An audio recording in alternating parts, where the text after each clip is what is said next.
everybody. Welcome back to the Quest for the Bestest. It's the podcast from Backlot Banter where we look at all 10 Best Picture nominees and try to pick which one we think is the best. Of course, my name is Timo, joined by Abram, Tanner, and Tucker. And today, we are going to have a Baz Luhr moment by talking about Elvis. I'm excited. I watched this movie. I had a fun time while watching it. That's a neutral statement for all of our opinion. You know, trying to Anthony Fantano us by what we wear is going to indicate what we think about the movie. Oh, sure. Don't. Tucker's got the yellow sweatshirt We're literally on. That's all always wearing hoodies. We We are. are. Look at this. Yeah, different colors of hoodies. Okay, we're talking about Elvis today. But before we talk about Elvis, I want to remind you of what film we talked about last episode because it was Jim Cameron's Avatar: The Way of Water. We had a lot of praise for that movie, but we didn't think it was quite as good as the other three movies that sit at a... Well, no, I'm wrong. We did not talk about Avatar. No, I was we gonna talked say, wait a about second. Tar. Yes. There it is. Jim Cameron's Tar. Jim Cameron's Tar. And we thought that movie was so good that it deserved to go in the three-way tie for first. We got four movies that have a cumulative score, or three movies, sorry, that have a score of 9.2. And we kind of don't really know what to do with it, but it's okay. We're going to figure it We'll out. figure it out by the end of the show. Yeah. If you can't tell, by the way, this is our fifth recording of this session, and only, 3 reviews are out so far, or 2? Yeah. So Two. we're all over the place. Yeah. Mhm. This is all for you, though. We're working so hard for you. Yeah. Yeah, we are just cranking these things out, 90-minute plus episodes. Boom. We're proud of it. We are. Okay. Do we have a featured comment, or are we a little far ahead? We have a featured We comment. do. Oh, We do. blessed Essentially, be. 2 comments. I just want to shout out, as usual, John Tor, our blessed son. Thank you again for commenting, but we're actually not going to read your comment this week. We're going to read a comment from someone named Lynn, whose comment was so good it got a creator heart and a reply, actually, from Tucker. Yes. But I'm going to read this comment out. It's fairly long, but it's worth it. So sit back, buckle up. Tanner's got a drink. Timo's got a drink. You're all the same to me. Do you and the I'll audience get have a drink? I'll get a Let us know in drink the if you want. comments. Yeah. There we go. We all got hoodies We without should, water. let's do a Rattling Bog to Abram reading this comment. Sure. Here we go. Here we go. This is from Lynn. I really enjoyed this wonderful, differentiated, intelligent review. Your talk was respectful. This is all quiet on the Western Front, by the way. I don't know if I specified that. You didn't. He didn't, but continue. Yeah. Your talk was respectful. Your observations and interpretations and descriptions of individual scenes so prescient, sensitive, and wise. Great. Applause to all 4 of you. The film has stuck with me since I saw it. The richness of the metaphors, which you never forget, and the atmospheric density and depth of its important message make this film incomparable. One of those incredibly heartbreaking scenes quite early on in the film, the day after the attack, the bunker was destroyed and so many died, was so profoundly touching. Paul was seen buried under boards. When they free him, he sat up and looked into this world with his black, dirty face so incredibly empty, lost, and unbelieving. Like a newborn baby born into a world of horror and death. This is like his birth as a soldier, like a birth into a life that is itself only horror and death. It broke my heart. That film honors in the best way the works of Erich Maria Remarque. Hold. Continue, please. Even if in some sequences the film differentiates from literary material. The film needs no Academy Award, no comparison. It stands on its own, a milestone. A strong and notable reference to what we call in Germany... Oh, fuck. Oh, I read this comment. Is that German? word? Yeah, I remember. Well, try it, Abram. Aaron, hold on. Aaron Rogsker Tiller.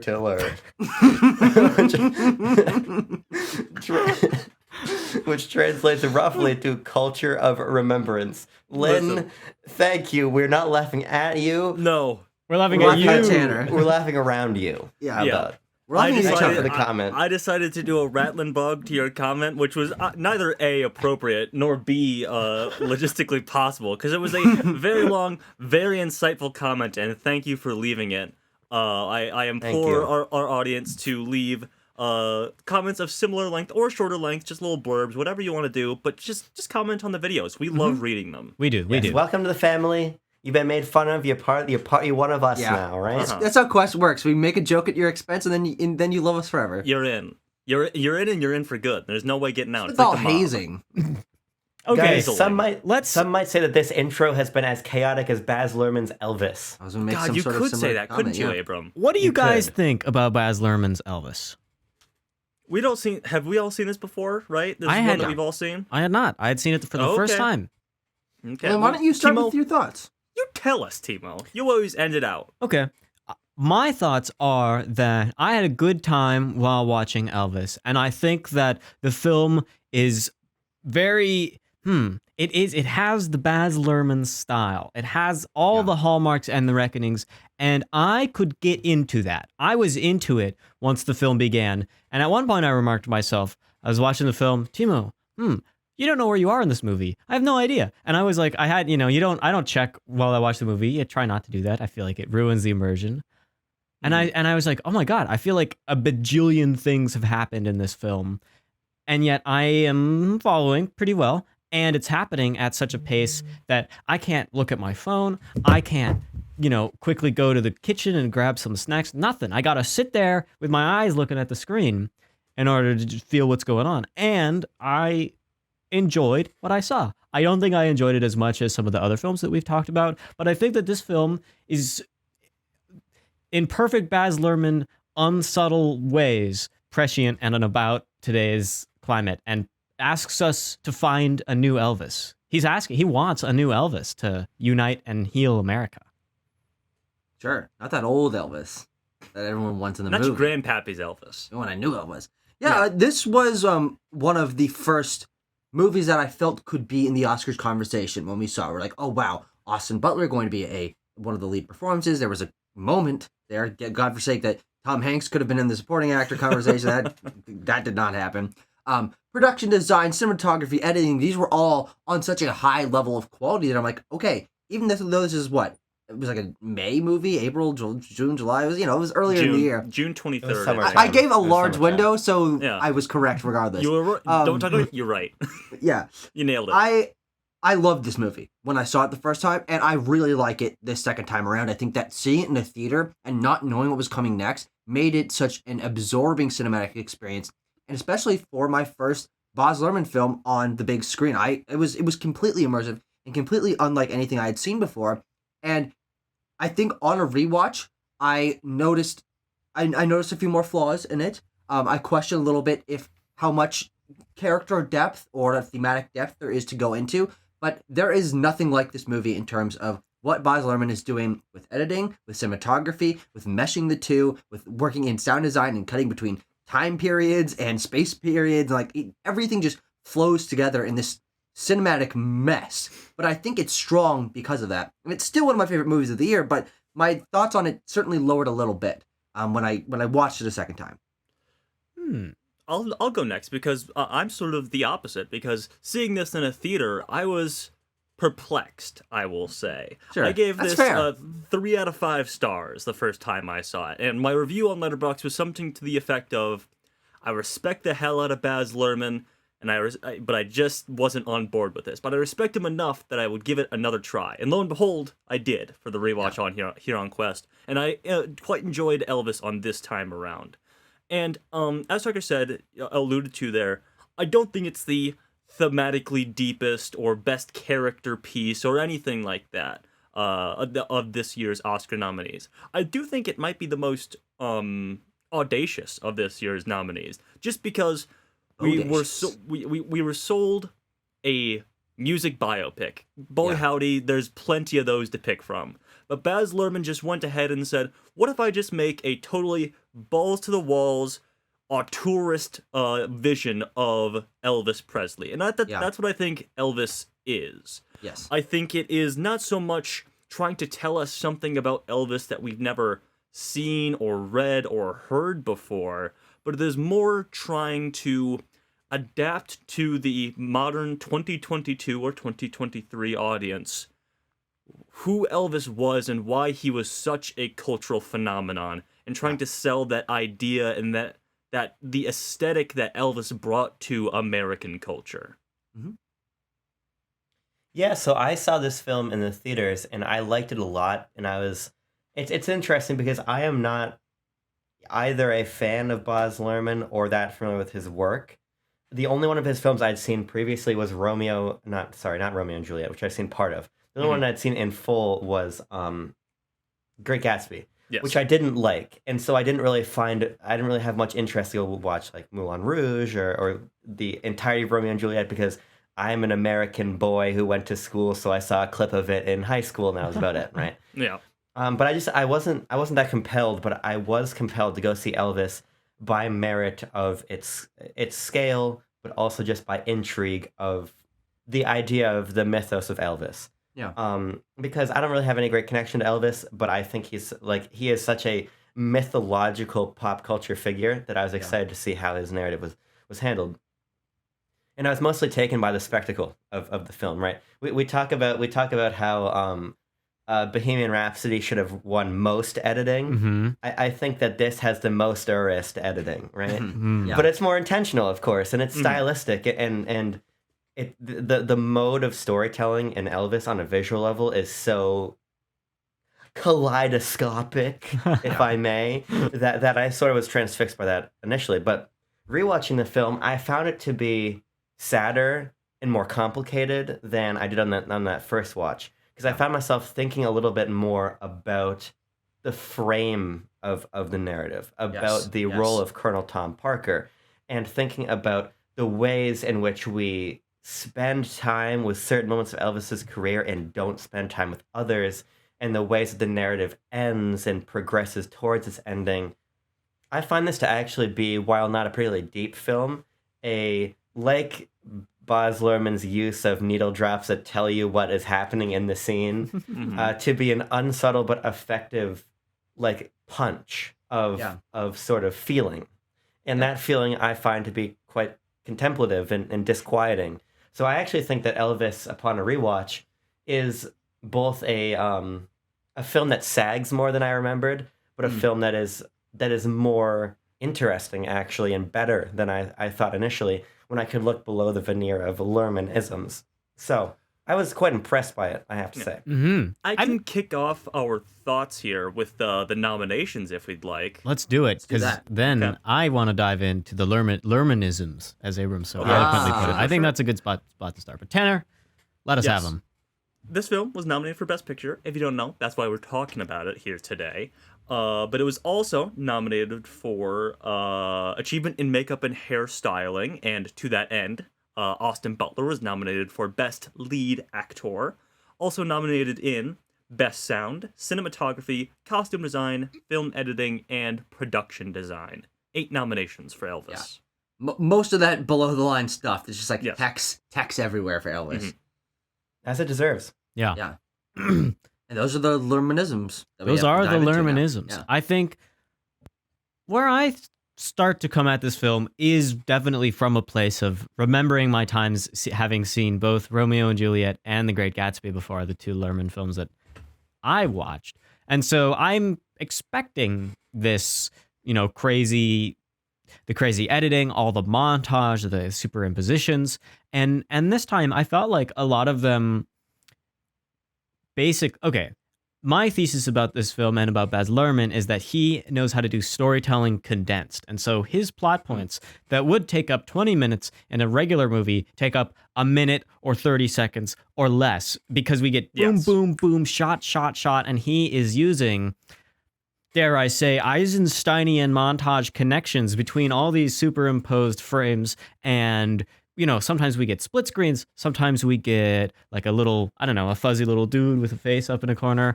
All kinds of stuff. He does whatever he wants and whatever he thinks will bring the viewer the next step forward in the story.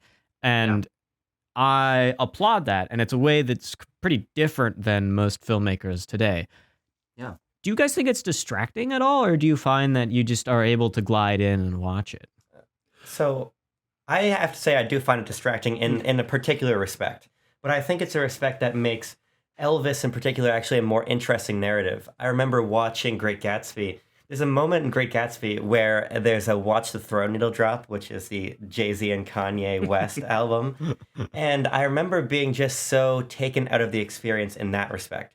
Because for as much as Baz Luhrmann's stylistic decisions are visual, as you're saying, Timo, they're also oral. Mm-hmm. And so there's an equally strange He needle has an drop. oral fixation. I know what you're gonna do here, April. I know what Yes. you're talking about, and I agree. Yes. There's an equally strange needle drop in this film, which is Doja Cat's Vegas, which I actually had repressed after my first viewing. My friend was like, "Yeah, Doja Cat's been having a great year, but that Elvis song she put out." I'm like, "What do you mean that Elvis song?" And then I'm rewatching it today, and it's like the Metal Gear exclamation point pops up above my head as we get to the Vegas needle drop. But what I think is interesting about Elvis's use of these Lermanisms, I'm just calling it that, it's over, it's too late, is that I agree with what you said earlier, Timo, in that Baz Luhrmann is almost asking us to make the myth of Elvis a modern myth, right? And I think that the use of, by the way, I don't think you can draw a straight line from Elvis to Doja Cat, but I do think that needle drop, while it takes me out of the experience, it asks me to then re-enter the experience with a modern framework in the context of a narrative that, unlike Great Gatsby, I think invites these more direct comparisons. Because I think that part of the effect, beyond the condensation of narration, as you're saying, Timo, of these visual elements, is it's almost like you're watching a bunch of TikToks of Elvis's life or something. You're watching like a very social media account of this non-linear, interspliced, like highlighted depiction and traversal through somebody's biography. So I find that actually the needle drop and what you're talking about sell this idea that Elvis is a figure that's been reincarnated in the body as somebody else now. There are new Elvises. And I actually find that Baz Luhrmann's style jives a lot better with this film's ideas of stardom than it does some of the other narratives he's tackled in the past. Yeah. I think that the editing and all of the stylistic Luhrmannisms, as we're talking about, for me, heightened the musicality of this film to a degree that I don't think I've ever seen a music-based film attempt, or one of the other music biopics. I think that maybe the closest would be Rocket Man, but for me, Elvis takes it to a new level of doing the intersplicing, of having incredibly unique editing choices like split screens or like transitions that he must have just come up with, because I've never seen this kind of stuff before. These elements and the fact that they're synced to music and they're intercutting shots of crowds and they're overlaying multiple Elvises and locations that he's been to. These are, of course, the flashiest of these sequences, but they're also the ones that stick out most to me, because as someone who is not into popular music in that way, I have never been to a concert and been experiencing that rush of emotion that we see tons of people experience in this film. When they're hearing Elvis for the first time, they're seeing him wiggle his pinky finger, wiggle his knees, they are having a emotional experience, emotional reaction to it that I have never been able to relate to, and I've always felt some distance from. I like some Queen songs, I like some Elton John songs, had to remember it, Elton John songs, but when I'm watching Elton John. when I'm watching films about these people's lives, I'm not excited to get to that iconic concert that they did, or this moment in their life where they met this person. It feels like we're just telling this story, but Elvis is much more about that experience of what is it like to experience popular music for the first time? What is it like to discover something that impacts you in this incredibly heightened emotional way? And that's all portrayed through the editing, through showing the cheering crowds and constantly intercutting all over the place. That is, even if it's just a fraction, I would not know. I've never been to a concert. I probably, God forbid, I never will. But that translates what that emotion must be like to someone who has never had that experience before. And I do think that is a strong, that is a strong compliment to what film can be used to do, is translate real world experiences through editing, through sound design, through cinematography, to a viewer that is watching it decades removed, and or someone who has never had an experience even remotely close to that.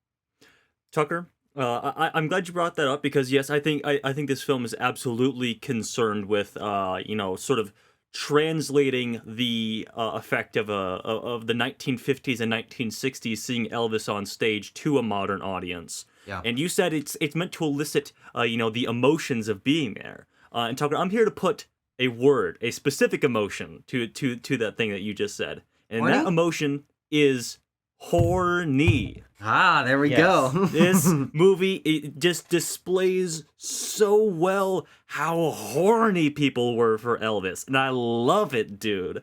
That first hayride scene is, first of all, my favorite That whole scene of the sequence. entire film. Yeah. When he comes out and he's like a little bit nervous when it happens, and then some dude calls him a fairy, and then as Tom Hanks tells us, he's like, I saw that boy transform, and just the way that you can see the women out in the crowd, their faces transform, and again, as Tom Hanks says, they're starting to feel feelings that they're not sure that they should. Yeah. And that's what makes Elvis such an intoxicating musical and bottom line underlining it performer to watch on stage. It is because he elicits these feelings from you. And here's what I find most interesting about Elvis and the what do we call them? The Lermanisms. The Lermanisms that Baz brings into this, but Bazisms. also the performance of Austin Butler Mm-hmm. is. I saw some side by side comparisons, especially when this film came out on VOD, of like, oh, Baz Luhrmann, he was so inaccurate with this, because look at this when that performance when he's at NBC and he's on just that little square and he's got the all leather suit on. He's like, if you compare these two performances side by side, they look nothing alike. Elvis in real life was much more stiff and standing there. But what we have to recognize is that even the movements that he was making in that moment were revolutionary for the 1960s. It was never before seen. And so Baz Luhrmann understands that to get that feeling across, he needs to crank it up to 11, because that's what modern performance looks like now. So he needs to take it to past the modern standpoint of what performers look like on stage, the movements that they're making, what they look like when they sing and they dance. And that's something I just love so much about this film. I do want to say really quickly about the idea of feeling emotions that you're not sure you're supposed to feel. I do think that is actually, as we said, portrayed through the editing, but I think it's a closer analog to that, is that he's doing things with editing and cinematography that I'm not sure he should be doing. He's like perverting what editing usually does for films. Yeah. It being invisible, it being there to heighten the writing and the performances. Baz Luhrmann says, no, you're going to notice the editing, you're going to notice the cinematography, you're going to notice that camera movements, you're going to feel jarred out of what films usually do, but that pulls you into the theme of that emotion even stronger. He's cinema's pervert, and we love him for it. Yeah, it's an incredibly seductive film, because and it goes back to Timo's point about the Eisensteinian quality of this movie. It kind of is. Yeah, one of my favorite single shots, is when he's performing on TV, and then we cut to the senator, the awful racist Confederate, white separatist senator's family, and there's this shot of the daughter who's wobbly kneed and slack jawed looking at the TV, but then also the son leaning on the table, and none of the kids can take their eyes off of Elvis because he's this incredible sex symbol, and it's conveyed through reaction shots. There are so many of them, and you're right, it's heightened. I mean, I love Black Bear. I didn't throw my panties at him when I saw him in the second row. No. Neither did anybody else. You weren't wearing any. That's the problem. Right, that was my first mistake. Right, Well, because Abram was expecting something with Black Bear at the VIP experience. But it's funny. It's funny actually. You bring up this idea of heightening what even modern performers do, because Black Bear is a little bit more modest on stage, but Maud's son, who opened for him, is jumping all over stage, and he's doing I'm lying down on my back and with my knees bent all the way backwards and doing all the rock star stuff, right? But there's this and Elvis is referred to as animalistic in one of the headlines that's used against him. But there is this very primal element to what Austin Butler brings to the role, and I like to. We engage in a little bit of hyperbole on Quest sometimes. Oh, always. And we'll continue to. I think that Austin Butler gives, in my opinion, one of the best, craziest film performances I've seen ever. He puts his whole Elvis into this movie, in my opinion. There you go. Yeah. There you go. And I find myself completely... First of all, Austin Butler is incredibly attractive, and that can't be denied. Second of all, I find myself incredibly taken by him whenever he's on screen, because he's got this look in his eyes. We're talking about some other character's eyes recently. I don't remember whose. But his body language... Of course, the voice has been talked about so many times. Yeah, sure but it's been talked to death. Aww. But... Yes, and the mic eating. Oh. But he carries himself as Elvis so completely but that extends beyond the idea that the Elvis we see for 2 hours, 40 minutes is Austin Butler's singular Elvis. Austin Butler is like 5 different Elvises in this movie. Mhm. And watching him so seamlessly transition through these periods of age and these different eras of Elvis as a person, it's incredible to watch, and it's incredible to pair that with this like larger than life element to his sexuality and performance that we're talking about as a character. It reinforces to me both the myth of Elvis, but almost like this mythological quality to Austin Butler's performance himself. Mhm. So I mean, I haven't seen The Whale, but I think that he deserves the Oscar for actor for this role. I think it's transformative. I think he's very good. I think Yeah. he's very good. I think that your point about his performance helping to construct this new myth about Elvis is prescient, because I think that the whole film is engaged in kind of some rewriting of the historical tale of Elvis to be, I think, a little more inclusive, and to be a story that is a bit more factual about what Elvis is really getting his musical inspiration from. Elvis in the film makes a fairly large point, and I want to talk about this to show how much Elvis grew up around black people and appreciated black culture and really just deep down loved the music, loved the blues, loved soul.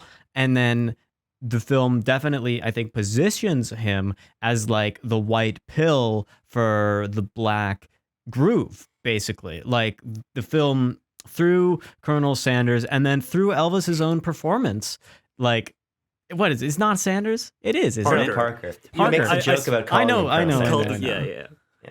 That's where that came from. But You're right, Timo. Yeah. that this film does a good job. I mean, just for me, I'm kind of tied into this scene because I work on this blues documentary project where I learn about these guys who, rock and roll was stolen from, basically. White people came in and listened to the blues and said, oh my God, this is amazing music. And then they started making it for themselves without ever giving any money or any credit to these incredibly poor musicians. And this film shows that, and it shows kind of the negative end of it, really. It's memed.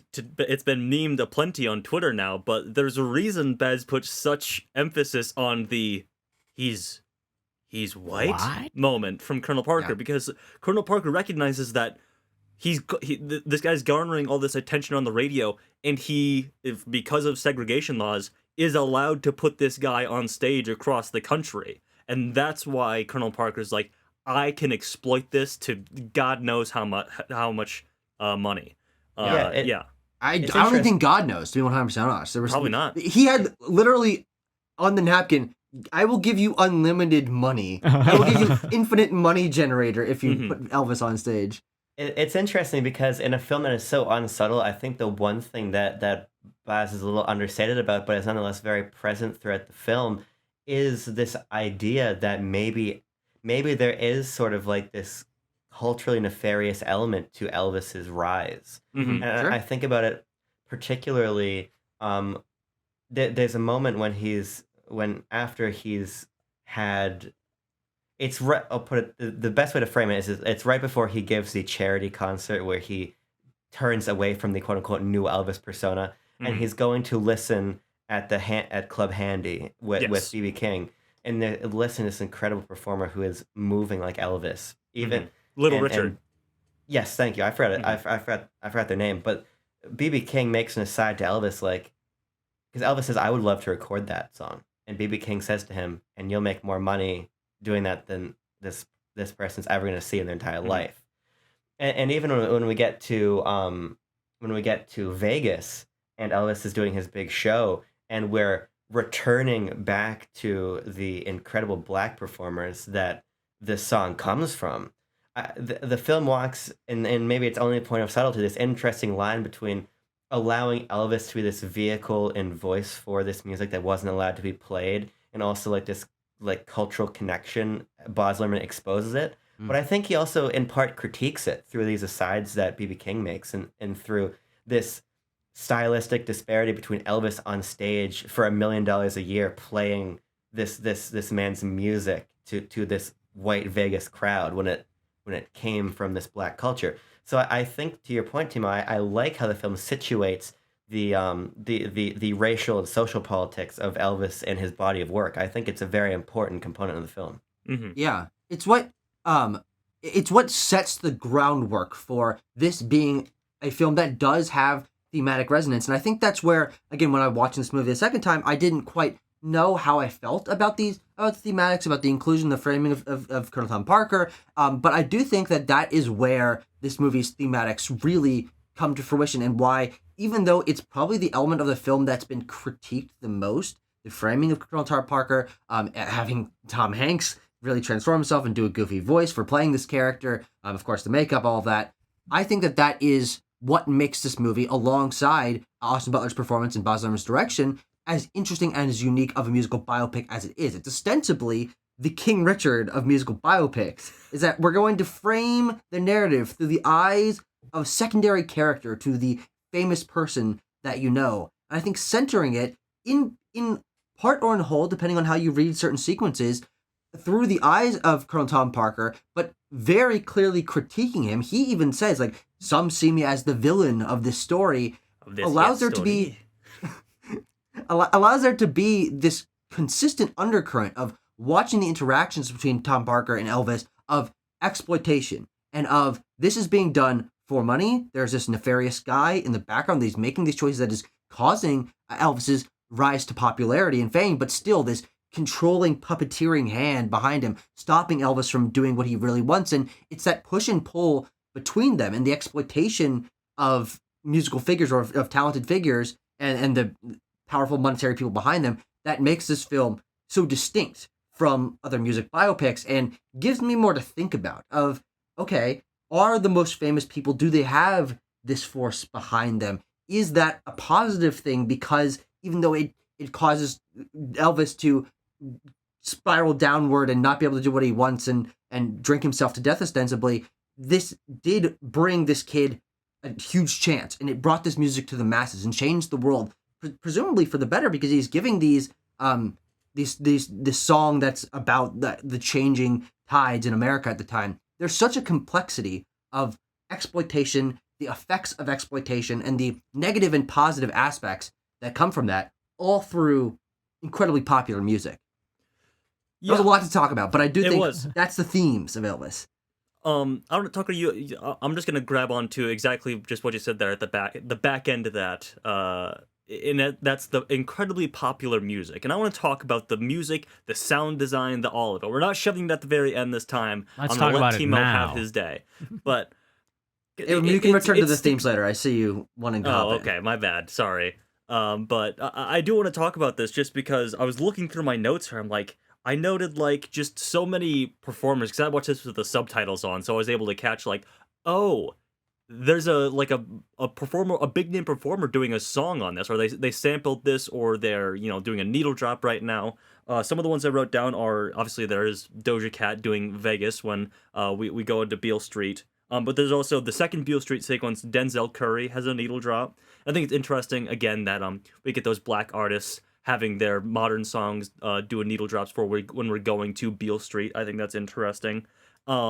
Perhaps the most iconic one that people know is the Toxic remix with Viva Las Vegas, when we're doing the big Hollywood movie line from Colonel Tom Parker, when it's like, with Tom and George, and we're like, who are those people? Why are we on a bus right now? But I love it. I think it's cool. I think it's cool as hell. And Backstreet Boys just pop up randomly in this. I think it's so cool, and I think it's a thematic through line through music history that's like, Elvis, really modernized like rock and pop, and we're drawing a through line to Backstreet Boys, Britney Spears, Denzel Curry, Doja Cat. We're doing all these things, and there's such an interesting through line there. Yeah, I definitely think that the soundtrack of this film is the one that, when I'm thinking about the sound design, the soundtrack speaks to me a little more because it's omnipresent. I feel like Luhrmann very rarely lets us go without hearing any music. It's a music film, so I guess I could see the argument for having that be the case. I don't know if I agree with the music being 100% all the time. There are some abrupt changes in tone of the music of the soundtrack that took me off guard, and I noticed. But like you're saying, Tanner, I think that the film makes a point to say that like yes, Elvis is the beginning of all the music that you like. And the music that you're noticing in this It's his movie fault. comes from Elvis in some sort of way. Because I mean, there's music history is much more nuanced than that. But the soundtrack and then the way it plays into just the constant, I don't guess, the turmoil of the way the film progresses and is narrated. The soundtrack is just yet another element of that. I feel like Hmm. just like the diegetic CGI text popping up on the screen and stuff like that. Yes. It's all Lerman, I think, takes each part of the film and weighs them all equally when he's figuring out how to tell his story. Yeah, I mean, if I can use this idea of like musical lineage to return to Tucker's point about Yeah, theme, go I for think I think it connects to sort of the notion I was suggesting earlier about this almost like social media-esque presentation of Elvis's life. I almost through this lens view a lot of these needle drops that are just momentary, almost akin to the TikTok sounds or things that go viral in the Yeah. ways that The certain remixes, clip- the mashups Yeah. and stuff like that. yeah, Mhm. the ways that like this remix culture that we live in has reclaimed and recontextualized and changed the meaning of certain pieces of music. I think it's interesting to also think about the relationship to Colonel Tom Parker because Tucker is right. I mean, there's that moment What's when Tom Parker, after Elvis has fired him and he's about to exit and get in the car and go fly away, Mhm. but he runs into Tom Parker one more time. And Tom Parker says, all those people out there are exploiting you and they're living off of you. And I lived off of you too, but you lived off of me. And I think what the film is interrogating in part is this idea that it's not necessarily that Colonel Tom Parker is bad. It's that these music contracts and labels in this industry is parasitic at a larger level. Yeah.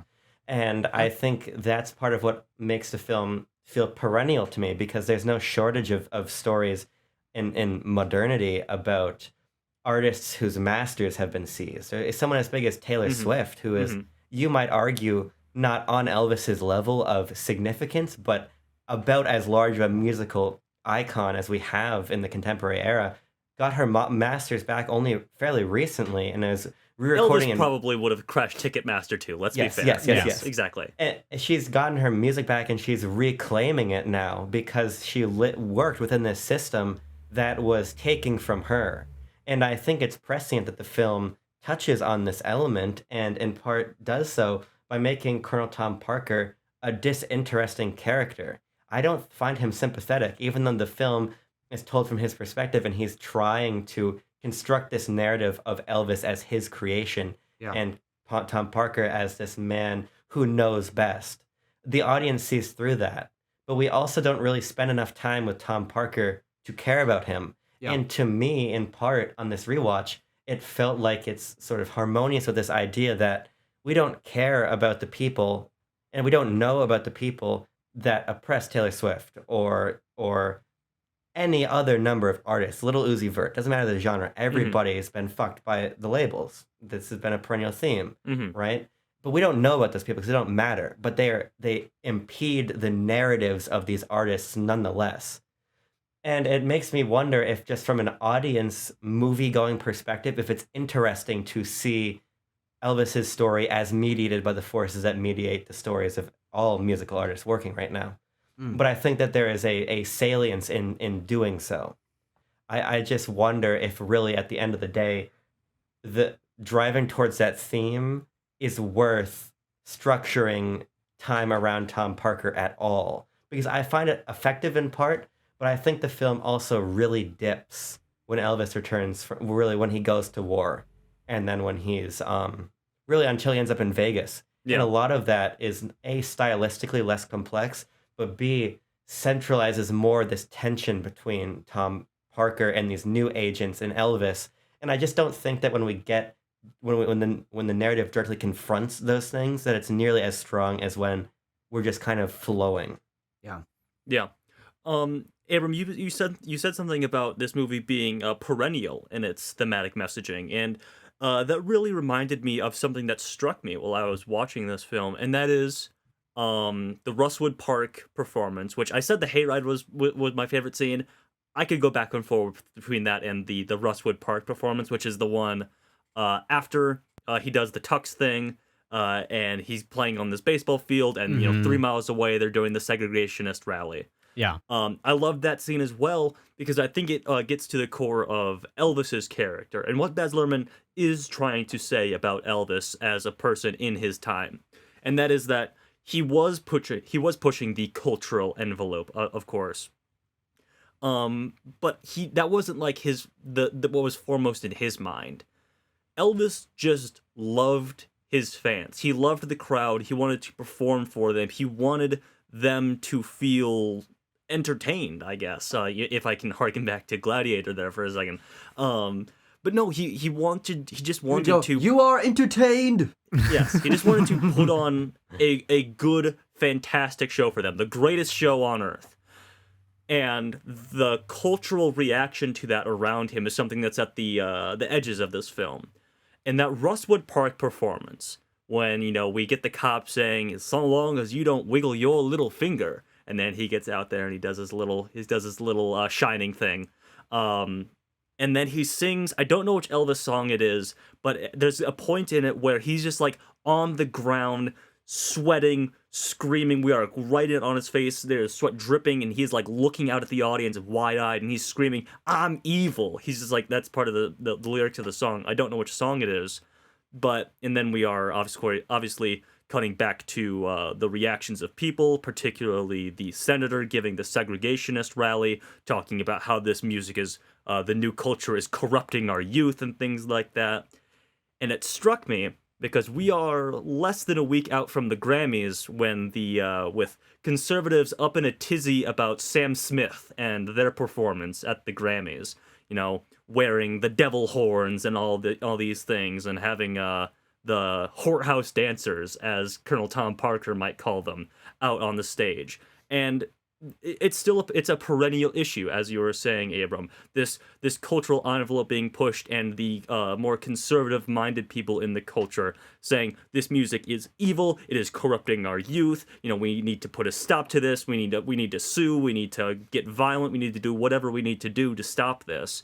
When in fact, all it is about art. It's about entertainment. It's about playing to the crowd who enjoy the music that they are listening to. Mm-hmm. I do think, though, that it might not be so like all-encompassing, but is rather specifically crafted to resonate with our 2023, 2022 moment. I feel like they use the word, they like fully drop cancel. He's like, "I don't want to get canceled." Yeah, like exactly. earlier in the, and I'm like, okay, subtleism out the window, like fine. But I'm not like so upset with that. I mean, it's totally cool to say a thing about what's happening today. I just, maybe when the whole situation changes in 10 years, people will not really resonate with what's being said in this film just as a result of time going on.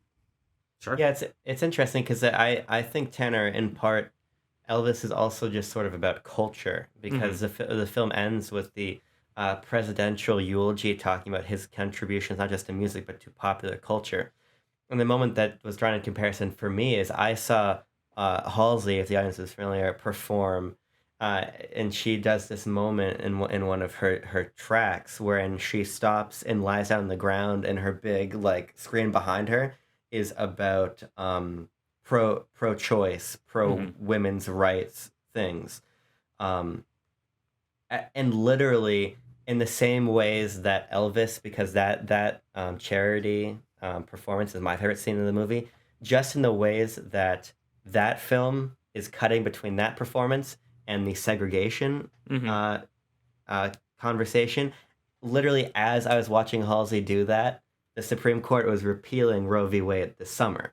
And so I think you're right, Timo, that it so perfectly ties into where we are culturally, but I don't necessarily, I think that the fact that it does sort of speaks to the fact that Elvis will continue to echo in part.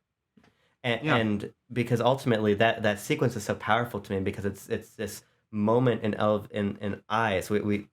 I love these like hyper closes of Austin Butler's eyes, and we see him say, "Fuck it," right? And we just watch all chaos break loose, and it's this incredible like amalgamation of cuts as we're seeing paparazzi down behind the stage watching him hop up onto his toes, and he's literally shoving his crotch into the audience, and he's yelling into the mic, and the police are trying to hold people back, and they can't, and it's just this big mess motivated by music that reflects on culture that is trying to be oppressed. And I don't necessarily think that's ever going to go away, unfortunately. No. So that's part of what I It's just found in Elvis on the second watch that I really appreciated. I think the reason that works so well, especially in those explosive moments, is they are very synced to Austin Butler's performance, and specifically his physical performance. I think we touched on it a little bit earlier, but for me, that is why this film is as good as it is, and why his performance is as good as it is. He's good in the slower sequences and emotional sequences, talking to his family or whatever.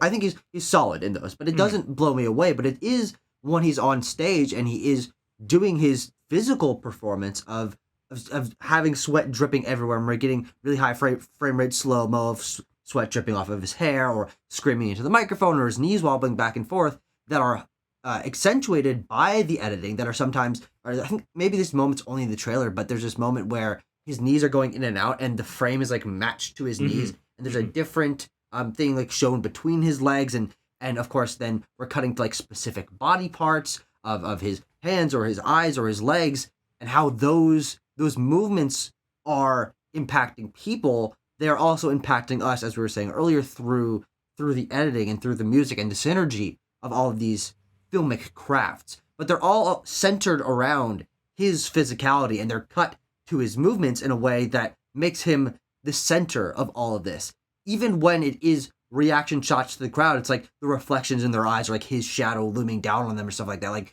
he is omnipresent in these powerful sequences because he's putting every like fiber of his energy for like 2.5 hours straight of like, I've never seen a guy be this sweaty in my life. That like moments that exuberant and emotional. I know that there's a lot of conversation about like, oh, the Oscars always give it to a biopic actor or actress, because the Oscar, actors just love the people who voted on are like, that guy is like a real guy that existed in history, so obviously he must be great at acting. But I think there's something so much different about Austin Butler as Elvis, because he's not doing a cheap well, he is doing an impersonation, of course. The voice has been talked to death, as we said, but he's not doing just an impersonation like a Rami Malek in Bohemian Rhapsody or a Joaquin Phoenix in Walk the Line, where those films are so much more Joaquin Phoenix and Joker. Joaquin Phoenix and Joker. He's literally me. Those films are so much more constrained than Elvis is, where Austin Butler gets to fly off the handle on multiple occasions in this film. I was looking at my notes and I said the Hayride's my favorite. I said Rustwood Park is my favorite. I'm like, maybe that first performance in Vegas is my favorite. Yeah. Because that is where I feel he just goes off the handle with his movements. He does the entirety of Suspicious Minds with the big band behind him. He is running back and forth across the stage. He is thrusting. We are getting like a costume montages of him flipping his arms out and he's doing karate kicks. He is bringing it not even to 11. I'm going to say to 100 in this sequence. That's a lot. And it just locks you in, and you're like, he is electric right now. I feel like I'm in that Vegas showroom watching this, and that's something that is not captured at all by Bohemian Rhapsody or Walk the Line or whatever. Even in Bohemian Rhapsody, I love that Live Aid sequence just because I love Live Aid, that 85 performance from Queen, but it is just a one-for-one shot recreation where Elvis and Baz Luhrmann and the entire creative team behind Elvis brings so much more to the interpretation of these performances.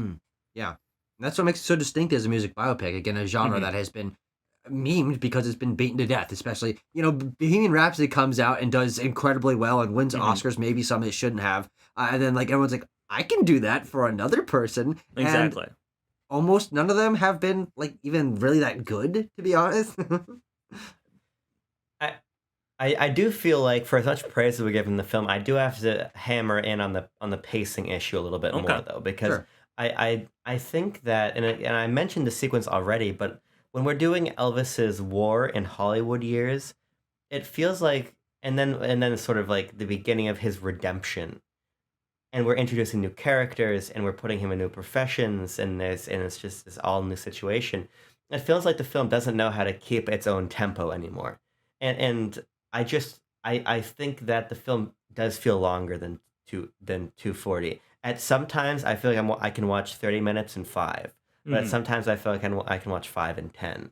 And I think it just speaks to the ways that maybe in a film that is already not necessarily concerned with linear time or a comprehensive look at Elvis's life, I would have jumped into the Vegas faster, or into the or I would probably most aptly into the music he performs in the wake of the deaths of Dr. King and Kennedy, because I think that's important. But I just don't know how important it is to see Elvis on these sort of gaudy Hollywood sets down on his luck, because we are told that his career is at rock bottom. We are told the money's running out, but I never really feel it. If anything, I just feel like a lot of these Lermanisms are fading away, and I'm supposed to get more engaged in this sort of political battle within the Elvis camp that I don't really care about.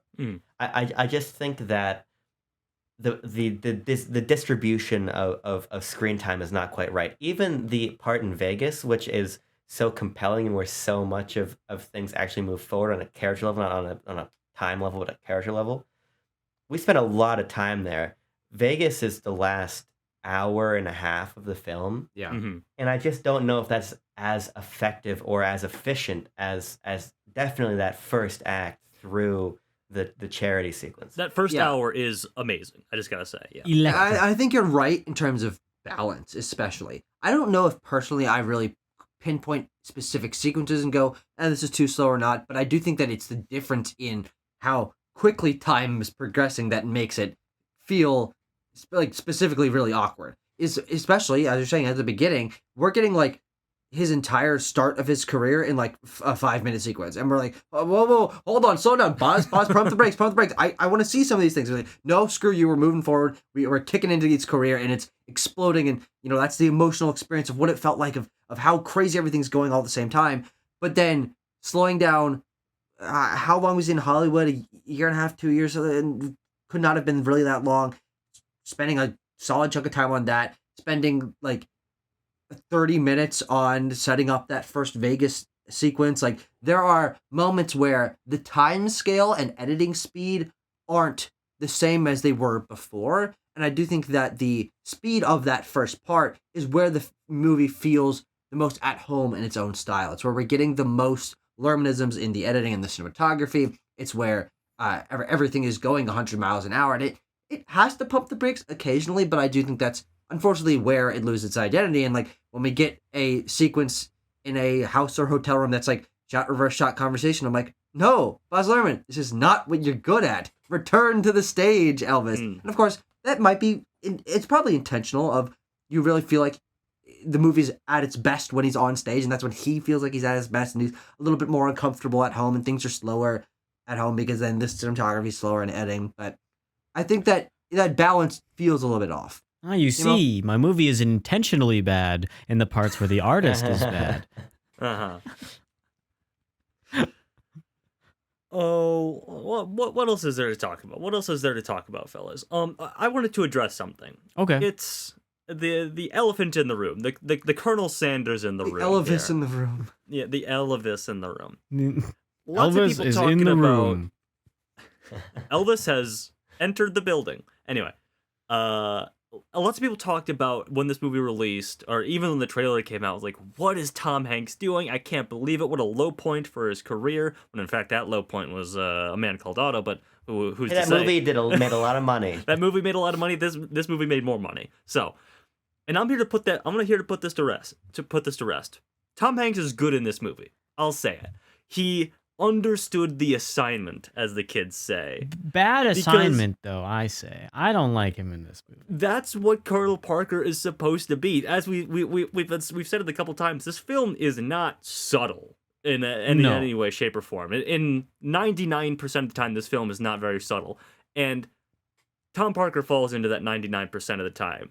He is cartoonishly evil. He is cartoonishly evil. My issue is not with that, actually, is in Tom Hanks's performance of him and the stupid accent he does, which renders many of his lines entirely unintelligible. And I know that they're unintelligible because I have a sound system worthy of watching cinema on, and all the other movies have intelligible lines, and I don't watch with subtitles because I don't like to. And so he just like says some stuff, and I'm like, didn't catch that one.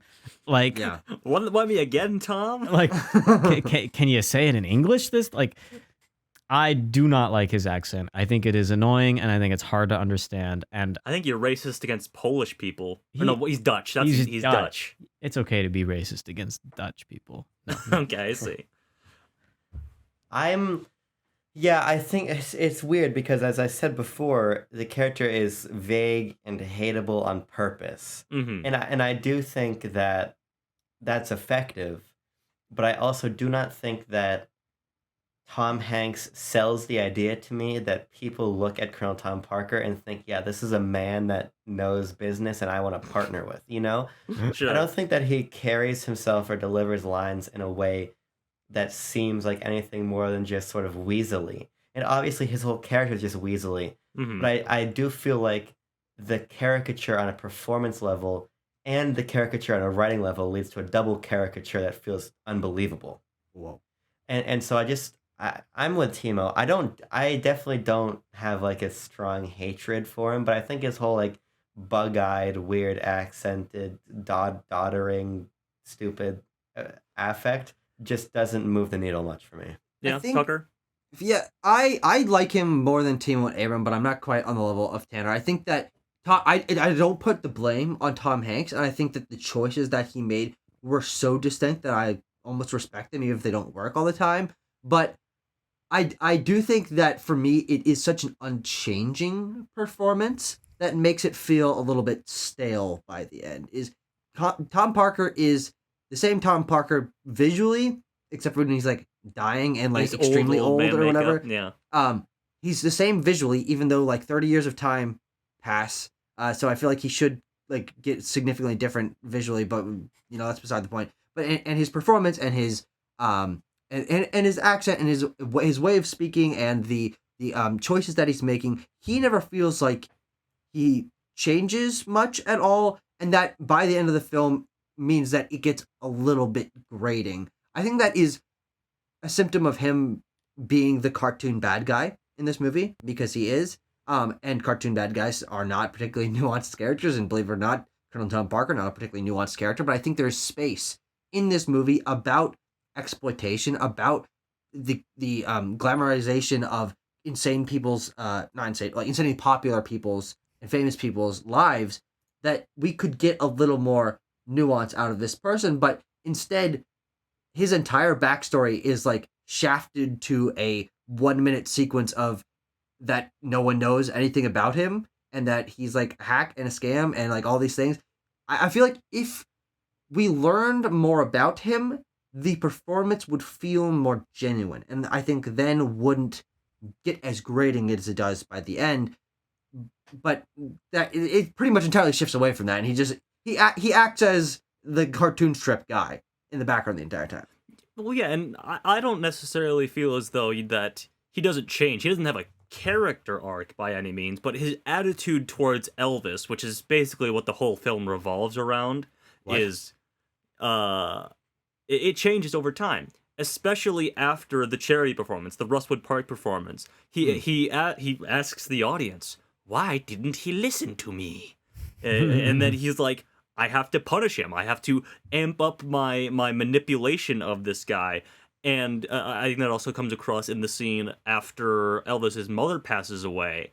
And he's just like, "Oh, don't worry. You know, I'll do whatever your mother would have wanted to happen. And I'll stay right here in America while you go over to Germany. And I'll take care of everything." He's preying upon Elvis at a very vulnerable time in his life as retaliation towards Elvis lashing out against him and not following the path that the easily franchisable path that Tom Parker had set out for him. So I do think his attitude changes over time, and thusly the character changes over time. And yeah, I mean, I think I just think back to like the very opening of the film when we open on Tom Parker in the hospital room. It's like 1994 and the Starship Enterprise is flying in front of the camera. Yeah. We're doing roulette wheels and everything. I think that I think Tom Hanks's energy matches that sort of thing. He and that editing intro us to the film, and that energy stays throughout. I think that he functions best as this vehicle to get us into Elvis's head and Elvis's story, and to have a little character that can look with a wink and a nod at us and tell us what to think every once in a while, even if it's an unreliable narrator kind of thing. But you mentioning the Star Trek in '97, this movie likes to reference Star Trek. It's in there a number of times. There's the pictures. There's when they're in the NBC studios. There's the the frame pictures of all the Star Trek crew. I wonder what's up with that, Baz. I don't know. Just Maybe an observation. Maybe he's a big fan. Maybe he is. Give Baz Luhrmann that fourth Star Trek movie that's been like floundering for the last half decade or whatever. Now that would be an insane Best Picture winner. I think that's about all I had though, honestly.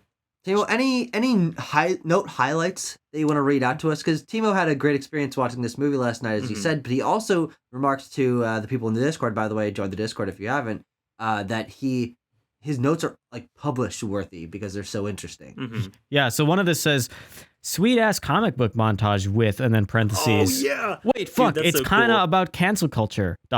It's literally about cancel culture. He says cancel in the exact right context. They're gonna cancel me. That's They're my gonna Elvis. cancel me. Is that good? And then when in that scene that you were just talking about, Tanner, where Parker manipulates Elvis after his mother dies. This is an indent on another note. Colonel becomes a mother figure? Question mark, question mark. But Elvis says, father, this might get complicated. This might get complicated. And indeed, Timo, it does get complicated, doesn't it? Should we put in a complicated score? Shall we complicate? Let's complicate. Sure. Yeah. Why Sure. am I almost typed my score into Abrams' box. That would have been crazy. I have mine. It's ready to go. Let's see. I have mine as well. The ratings of the Quest for the Bestest's Elvis show are coming in right now. I was just trying to make a pun. It didn't work. 3, 2, 1, go! Ding, ding, ding, ding, ding, ding. Uh-oh. We have a tie, ladies and gentlemen. We gave this film not a 9.2, but the other number on our list, an 8.5. Oh, look at this. The point breakdown goes, Tanner gave it an 8.8, Abram gave it an 8.7, Tucker gave it an 8.6, and I gave it an 7.9. So, wow, you three are pretty much in sync on this one. Boy, howdy. Boy, howdy. As usual. Okay, let's do this. Is it better or worse than Avatar, The Way of Water? The film that we gave it the identical score. I mean, my score is only 0.1 off. I gave Elvis 0.1 higher than Avatar, so I could go either way on this one. But I was about to say something, but I eliminated it in my own head because I was about to call it like a pure auteurist vision. But is that even true? I don't know. I would say they both are. Yeah. In a certain sense, I'm gonna agree with you, Tucker. I think Avatar's better. But this is kind of a romp of a movie. I think Abrams makes good points about the pacing kind of slowing us down in the end. I definitely took less notes towards the end of the film. Maybe I was more interested in watching the movie than typing on my phone. But yeah, I don't know. I think Avatar's better. Abram? I think Elvis is way better than Avatar. Oh, wow. Oh, God. Of course he does. Here's where it gets complicated, right? Because I think that we're looking at two films that are so fucking crazy in different directions that I'm not exactly sure how to equate them. But I suppose what I would say, I gotta take my glasses off this. Jesus Christ, what am I gonna say? Here's what I'm gonna say. Okay, here we go. I think that Elvis is a really interesting example of using film to, as Baz Luhrmann has described, its maximum. He's a maximalist. And I think that the sum of its parts, of Elvis's parts, is so inherently filmic that I couldn't possibly see the understanding we have of Elvis that we get from this film being conveyed in any other respect. Now, Avatar is similar in some ways, but I think what's really cool about Avatar, and I mentioned this, now of course we'll see if the game is any good, but Avatar to me opens up so many possibilities for transmedia storytelling to where I'm more excited about the potential of playing a big AAA Avatar game where you get to live in the world of Pandora than I am necessarily say Avatar 3. Well, you get both. I get both. But I think what's interesting about Elvis is we think about how editing and cinematography are being used in ways here that are irregular. And we see a performance that is an absolute Hall of Famer. I think that what's interesting about this film is that it's so technical, but it's so atypical in how technically skilled it is. The editor here is so masterful, but masterful in the reverse way that we usually connotate with great film editing. And you can even maybe say the same thing about Austin Butler's performance. Think about the number of times we think about a performance and criticize it through the lens of overacting. But this maximalism framework allows us to ratchet every element of the filmmaking process and the film editing process from pre-production to production to post-production up to 11 in a way that nonetheless feels cohesive and as we're describing, prescient beyond time. I think that Elvis is a really interesting artistic statement that is flexing filmmaking skill in an irregular way. And to me, that's an incredible achievement. So I definitely go Elvis above. Yeah, I think that they're very close to me, but I do think that the reason I would put Avatar above is I do think that it is a clearer vision. And Baz Luhrmann is known for being messy, but I think that what James Cameron has done for cinema and continues to do this to this day is more important, frankly. I think that we have gotten a lot of music biopics. We've gotten, especially in the last few years, but the idea of rewarding a film like Avatar that is taking something that was established such a long time ago and giving it a fresh coat of paint for the modern audience and pushing film as a medium and its VFX and the camera work to the next stage is a forward-thinkingness that I think James Cameron is one of the highlights of the entire history of cinema especially in this modern day. And Baz Luhrmann is in a different way, but I think that the characters in Avatar work a lot better with what's going on with the themes that James Cameron is very personally putting forward. The environmentalism, the themes of family, the themes of fatherhood. Elvis is a messy theme thematically. I was watching the film and not quite sure what it's supposed to say or what it's trying to say about its themes. And I think we had a good conversation about them, but I think there's easily readings because this film is so maximalist and messy in some places, which again is something I respect, where it can be interpreted in a way that Baz Luhrmann maybe didn't intend. I don't know really which direction he meant for some of these things to go, but with James Cameron and the characters and cast of the Sully Clan and the world of Pandora, he created literally an entire universe to put forward his themes. And that is an accomplishment on a scale that I can't even conceive of. And frankly, only James Cameron can. Now, Tucker, you said something there, and I got to defend Elvis a little bit, because I think I am just going to barely let it edge out Avatar for me. But you said that, once again. Yeah, exactly. But anyway, you said that, James Cameron put a fresh coat of paint on something that he established so long ago. And I got to say, Baz Luhrmann does the same thing with the music biopic, and, Sure. mind you, the music biopic is older than Elvis. If I can harken all the way back, or older than Avatar, excuse me. It might be older than Elvis. Harkens all the way back to the Great Ziegfeld, if you don't mind me. He's not a musician. He's involved in the music industry, and there are music sort of elements in that film. So 2 and 2 again. What are we gonna do about this? We can pull the numbers out. I guess Round it out. we can round it out here, baby. Round it out. So yeah, the round out gives Elvis an exact 8.5, and then Avatar: The Way of Water gets 8.53. So okay. computer wise, Avatar's above, but I think discussion wise, they're tied. Mm-hmm. Seems All that right. way. We resort to the computer once again. That's Yes. Yeah, I think seems to go. Again, as I said at the top, and I kind of made a joke about, there are so many episodes of Quest recorded right now that you haven't seen, yes, you have seen, Mhm. but You have No, not you seen haven't. Others yet right. that you haven't. Right. But the point being, we're just recording these in a way that Quest usually isn't recorded. And I would have honestly loved to have the opportunity to throw each of these ties over to the audience.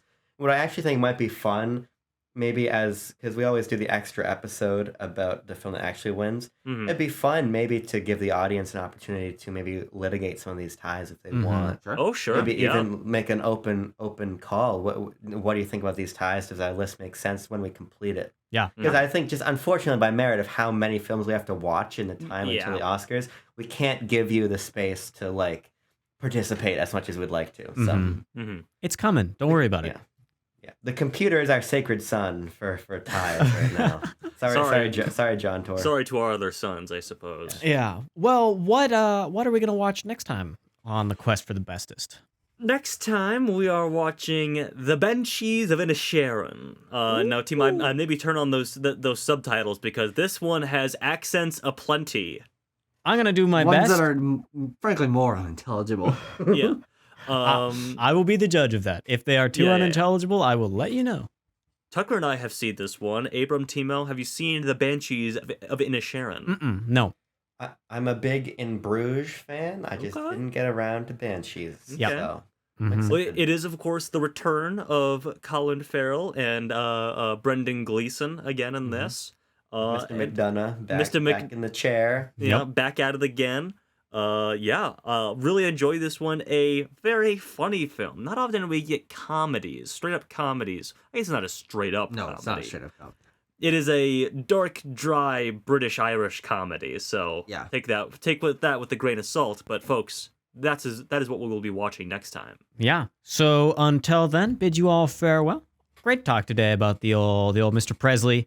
And until next time, peace.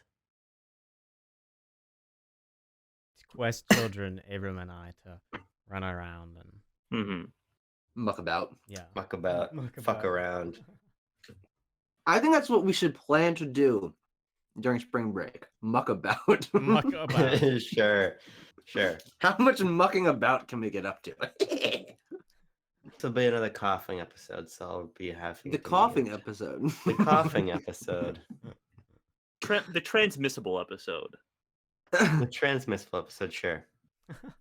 Okay, Sure. I've started Sure. mine. I'm ready to go. Are you ready? I'm recording. I've started mine. I'm ready to go. Hold on. Mine's opening. Tucker, I know that you're pissed at Timo, but you don't need to resort to childish pup. I'm actually no. Well, Mockery. I was just planning to repeat everything he said for the entire episode and see Oh, how I much see. fun I that got was. Sure. We've got-